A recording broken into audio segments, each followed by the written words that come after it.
Please welcome today's guest speaker from the class of 1976, Mr. Marc Morial.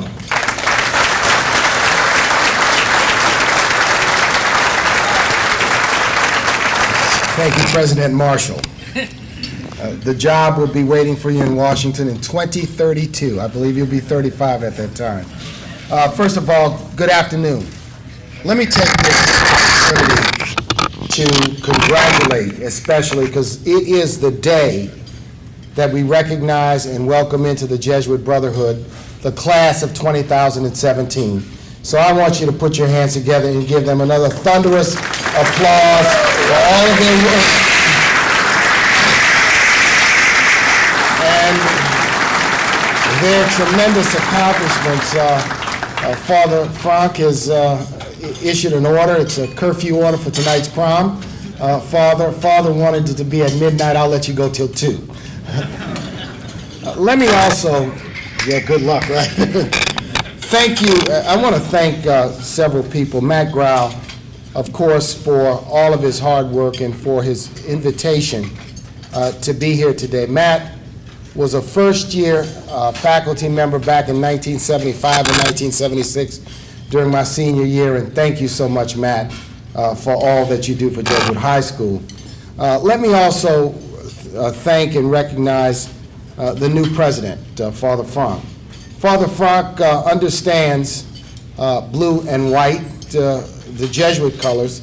He also understands black and gold because he's from Pittsburgh. We're going to teach him about old gold and black, Saints colors, because we're going to indoctrinate him and make him a Saints fan while he is here at Jesuit High School. Thank you so much. And certainly to Tom Bagwell. Tom was a member of the City Hall Press Corps during my time as mayor. It's good to see him as an important member of the Jesuit community. And although I haven't seen him, I know that Malcolm Villarubia is here. He also was one of my teachers during my time at Jesuit High School, taught me sophomore honors English. I remember it distinctly. And also Brother Dardis. Brother Dardis, are you here? Brother Dardis, thank you for all of your tremendous service. Let's give Brother Dardis another hand.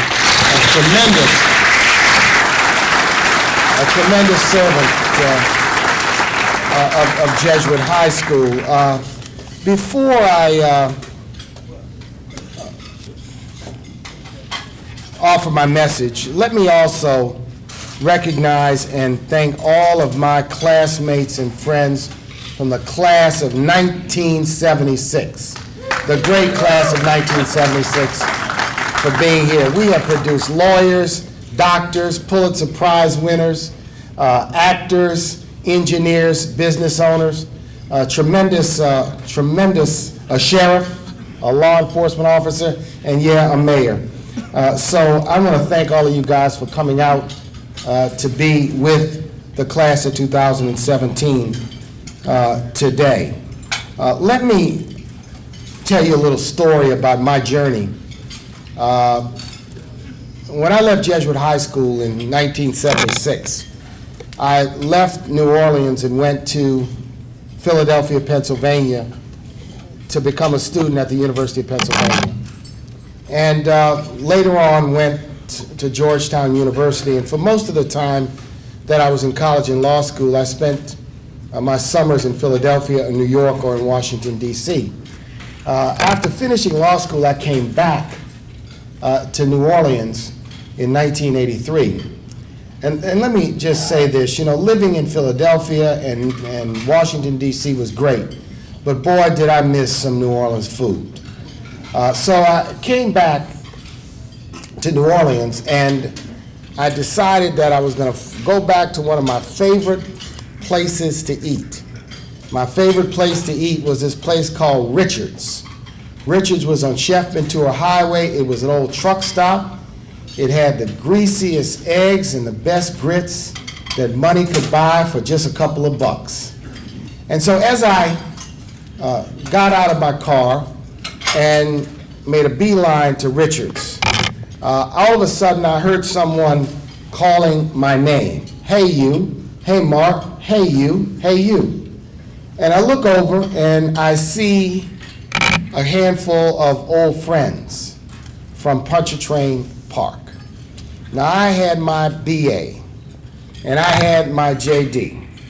And one or two of these folks, they had a different kind of degree. They had a degree from Budweiser U, Dixie Beer U. They specialized in Jack Daniels and Smirnoff. And he called me over and said, yeah, you back in town. He said, you really think you're a smart guy now, right? He says, you went up there, you went to that fancy high school in Mid-City, Jesuit High School.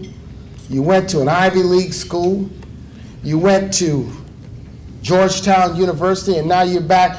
But let me just tell you something. I'm still smarter than you.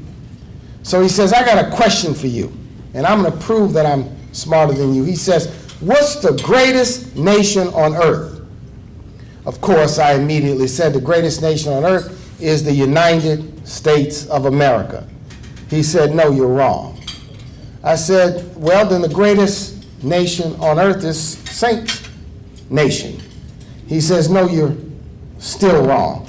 So I go through a couple of hoops and machinations, knowing that he's playing a game with me, and he said, I'm going to tell you what the greatest nation on earth is. He said, the greatest nation on earth is a donation, and I want to get one from you right now.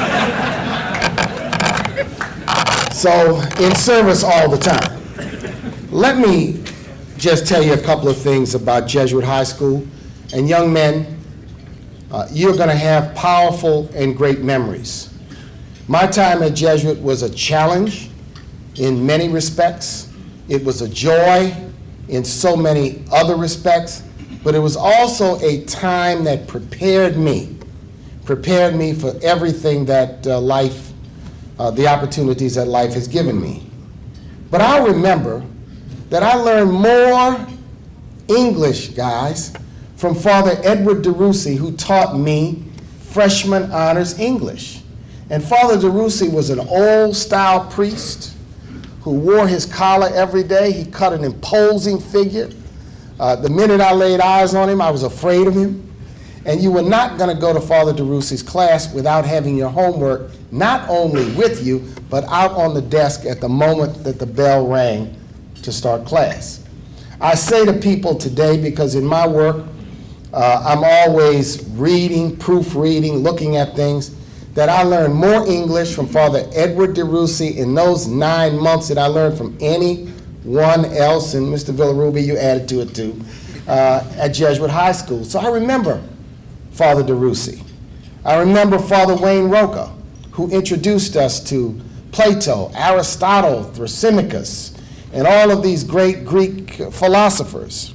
I remember Mr. Phil Babineau, who was just a cool teacher during a time when many of the teachers were very stern and very, very rigid. I remember Coach Ray Coates. Coach Ray Coates had the best aim with a 1-inch piece of chalk known to person kind. And let me tell you, if you started dozing off in class, you might get chipped in the head with that piece of chalk. I remember the legendary Charles McGannon bellowing out Beowulf 150 times during the school year. And I remember a great story. I remember also the late Father Harry Thompson, who became a great friend of mine, married my wife and I, and also performed the opening prayer at both of my inaugurations as mayor. And I also remember the time I almost got sent home, and how I got rescued from being sent home. You know, Jesuit was strict, and when I got to be a senior, I had this thing called peach fuzz and whiskers starting to show. So guys from our era will remember Paul Frederick. And Paul Frederick, he was another one we were afraid of, because he walked around with those pink slips in his upper pocket, and one day he said, "Son, you need a shave." I said, "A shave?" He says, "Yes, you need a shave, and you should figure out a way to get a shave right away." And I'm a little bit shook because, you know, last thing I'm doing is going home and telling my daddy I got sent home because I needed a shave. So I went over to the gym. And many of you all old Jesuit folks will remember Mr. John Harry. Mr. John Harry, who was the custodian at the gymnasium, a great man. He saw me. He said, "Son, you look upset. What happened?" I said, "Mr. Harry, they told me I've got to get a shave, and I'm not gonna go home." He says, "Son, I got something for you." He goes in his locker in the gym and pulls out a brand new, fresh, disposable razor. He says, "Son, I got the razor. There's some soap. You can go in there. I'll close the door, and you can get to work." And John Harry helped take me off the hook in that instance. And so Jesuit is a time of great memories and a time of great stories. So let me just give you today a very short message, young men.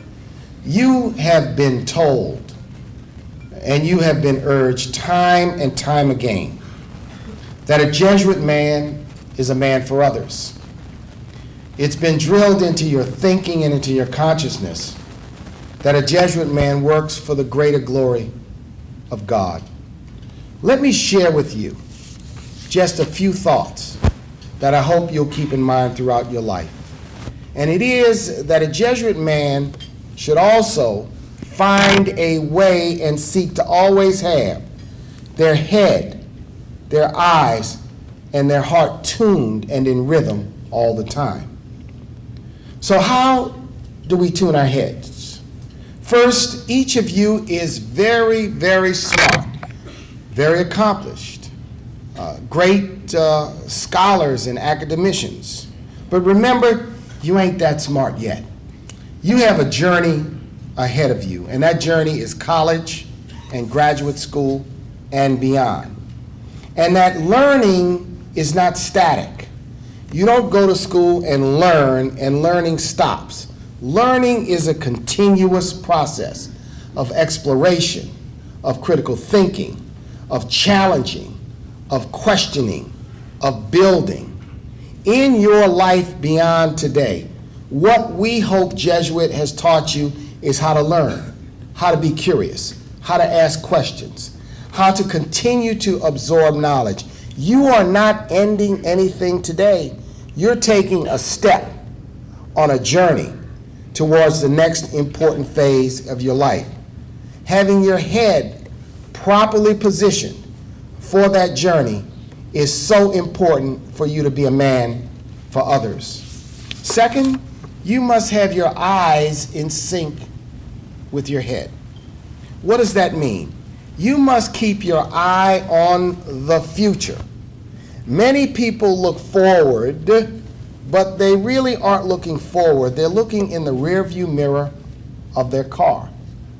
They're trapped in yesterday. Sometimes they're so in love with tradition that they don't realize that what tradition is a foundation. It's not a finite situation. So for you, you want to keep your eye on the future. And it is the future of this nation, and it's the future of this globe, and a recognition of the forces that are changing the world in which we live. Technology. Technology being a powerful force, a force that can be a force for good, but also a force that can be a force for destruction and denial and division. Globalization. We live in a world where this country, a great country, the great country in humankind, will find itself in 2050 with the third largest economy in the world. Why? Because China, with 1.5 billion people, India, with 1.5 billion people, can have a larger economy than ours, but have a lower per capita income than we have. This world is changing rapidly. For you as future leaders, you have to have your mind fixed and fixated on the transformation of the globe today. Third, diversity. The nation is becoming a much more diverse nation in so many ways. When you leave Jesuit High School, you will meet many, many new people. Some will share your values, others will not. Some will be from a background like yours, most will not.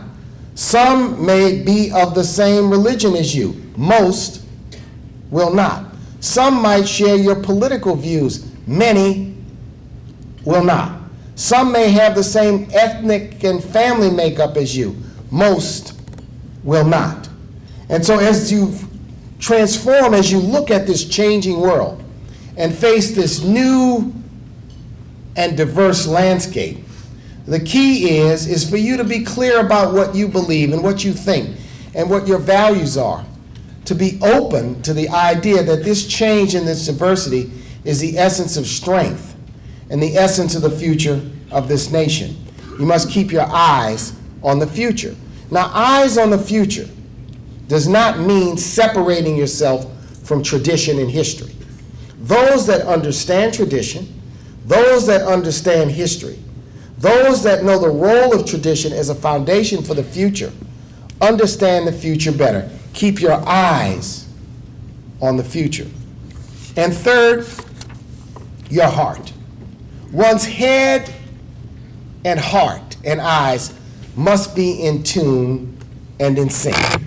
A man can be a smart man, but a smart man can be an evil man. An evil man can be a smart man or a not so smart man. Jesuit High School, the teachings of Ignatius Loyola, the words of our new Pope, Pope Francis, emphasize once again the value of this notion of service to others. I hope that each of you, because of your experience at Jesuit High School, will make a lifelong commitment to service to others. To whom much is required, much is expected, and much is demanded. And Jesuit men, much is demanded of you in the future, to be accomplished, to be successful, to be leaders, but also be in service to family, in service to community, in service to the institutions and organizations that you might work for or give your time to. Pope Francis tells us, among us, who is above must be in service to others. We do not have to wash each other's feet or each other's hands to be in service, but we must help one another. In this nation today, there are great scientific discoveries yet to be made. There are many social ills which are yet to be cured. The tradition of Jesuit High School has been to create and promote and prepare leaders to not only be accomplished, but also to be in service to others. We have great examples right here in this room. I certainly want to salute one of my illustrious predecessors, one of the great mayors in New Orleans history, Moon Landry. Where are you, Moon? Who's here with us today. A great leader, not only for New Orleans, not only a great Jesuit man, but a great national voice in the 1970s for American cities in a time of great difficulty. So my message this morning is simple. It is to keep your eyes, keep your head, and keep your heart in sync and in tune. In tune for the greater glory of God. In tune in service to others. I'm confident, young men, that you're prepared. But I'm also confident that life ain't no crystal stair. Just because you have a great diploma from Jesuit High School is not going to guarantee an easy road ahead. The road ahead will be loaded with bumps and bruises and challenges and hurdles and setbacks and pushbacks. But Jesuit has prepared you to navigate through that, to negotiate through that, and work through that. You are great men. I congratulate you today. I wish you the best on your journey. May you serve the nation. May you serve your families. May you serve this globe. And may you continue to serve the Jesuit High School Brotherhood and community. God bless you, and congratulate all of you.